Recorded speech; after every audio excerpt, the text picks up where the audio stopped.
So hello everyone, good evening. We are going to learn medicinal chemistry from the very basic till end. And the most important thing that I am going to tell you is that before learning the medicinal chemistry or before understanding the medicinal chemistry, some steps you have to follow. And step by step you will understand everything and you will remember it very easily.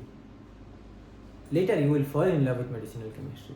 But the most important thing is that the first step is you have to understand some basic concept of chemistry, organic chemistry. In organic chemistry, you will get some electronic effect, inductive effect, mesomeric effect, hyperconjugation, and all these things.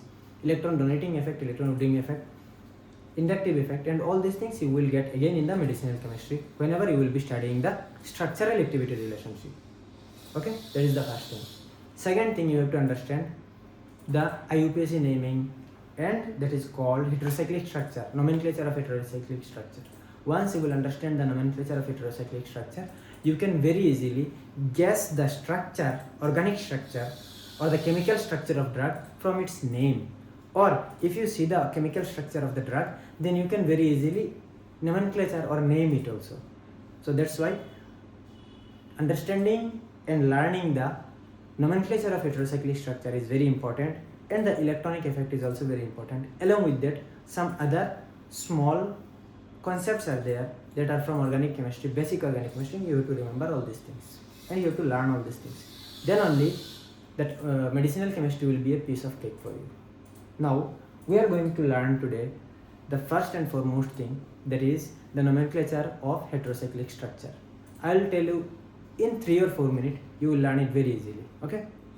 So for IUPAC naming of heterocyclic structure, first of all, prefix will be there. Naming will be done in 3 steps: prefix plus stem plus suffix. So simply prefix plus stem plus suffix. Okay. Now we will see what is that prefix. Prefix is about the heteroatom. So why heterocyclic structure is called heterocyclic structure? Because, for example, take a structure. What is this? This is benzene, right? In benzene you see carbon, carbon, carbon, carbon, carbon. All are same, yes or no? All are same atom. What are they? Carbon. Since all are same atom, it is called homocyclic structure. But if you can change a single atom, for example, this carbon you changed or replaced by nitrogen or oxygen or phosphorus or sulfur or anything, the structure will become heterocyclic structure. Why? Because now all the atoms are not same. Yes or no? That's why it is called heterocyclic structure. So in organic chemistry, for example, take benzodiazepine or anything. Benzodiazepine, see, this is what? This is benzene. Along with that you will see some nitrogen will be there. Yes or no? So these nitrogen are same or different? No. These all are carbon, but these 2 are nitrogen. So since all are carbon and remaining 2, that 2 are nitrogen, that 2 are called or termed as heteroatom. And because of the presence of heteroatom, that cyclic structure is called heterocyclic structure. Same here. It was earlier carbon, so it was homocyclic structure, it was benzene. But when we replaced that carbon with nitrogen, now it became heterocyclic structure because of the presence of this atom. What is this atom? Once again, what is this atom? It is, for example, nitrogen now. Okay. So this prefix tells us about the heteroatom. What is the heteroatom present in the structure? Okay. For example, take the heteroatom such as nitrogen, phosphorus, oxygen, sulfur. So if nitrogen is present, then the prefix will be aza. If it is phosphorus, then the prefix will be phosphor. If the heteroatom is oxygen, then the prefix will be oxa. And if the heteroatom is sulfur, then the prefix will be thia. Okay, so this is all about prefix. Now we will see the stem. So what is stem? Stem is all about the number of atoms. So in the cyclic structure, how many number of atoms? 3, 4, 5, 6, 7, or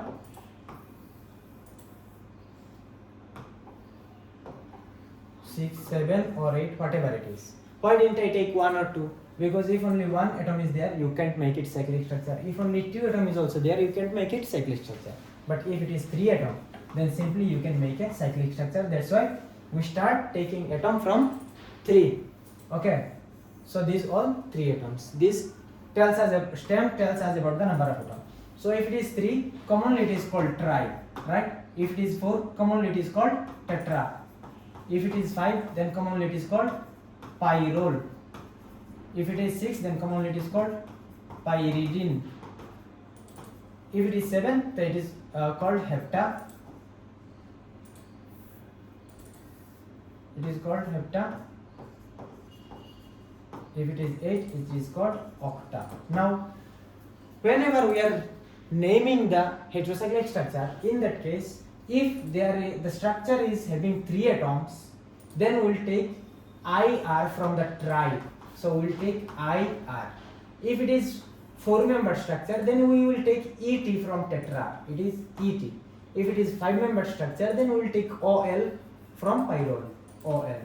If it is 6-member structure, then we will take IN from the pyridine. What is that? IN.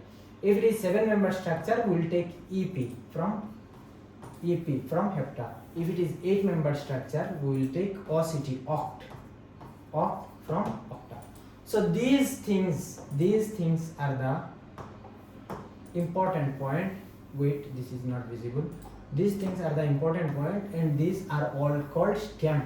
3-member means ear, 4-member means at, 5-member means all, 6-member means in, 7 members ep, and 8-member oct. Now we will see the last part, that is called suffix. So what is suffix about?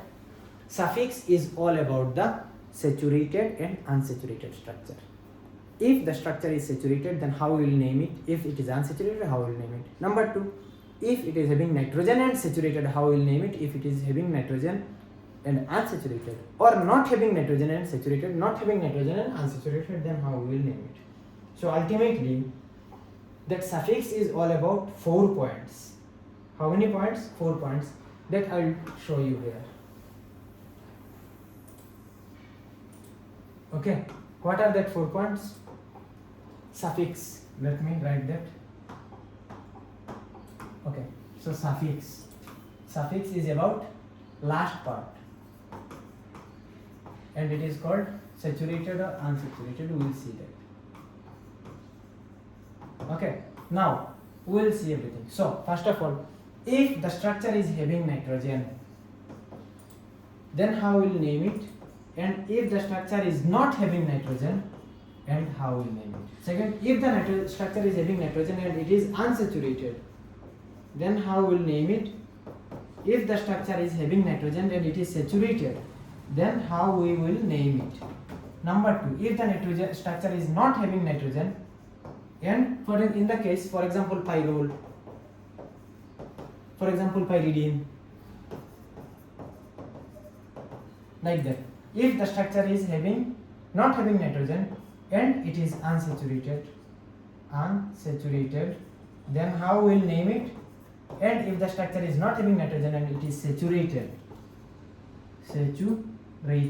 then how we will name it? Okay, so if nitrogen is present and it is unsaturated, in that case we will take E last.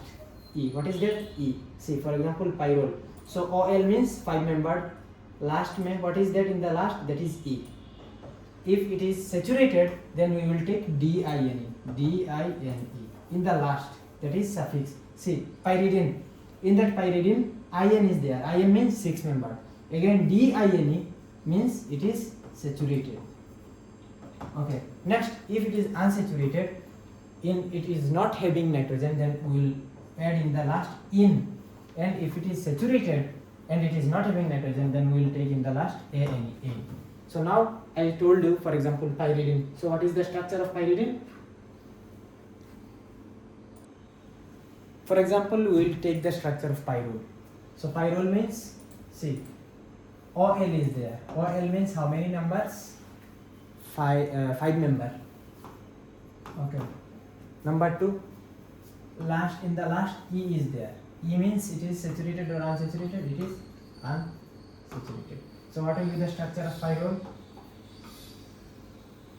The structure of pyrrole will be like this.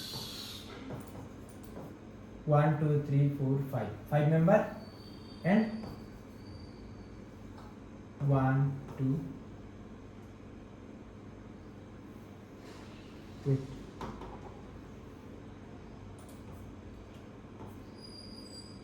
like that. So what it is called? It is simply called hydro. Okay, thank you so much. Keep studying well.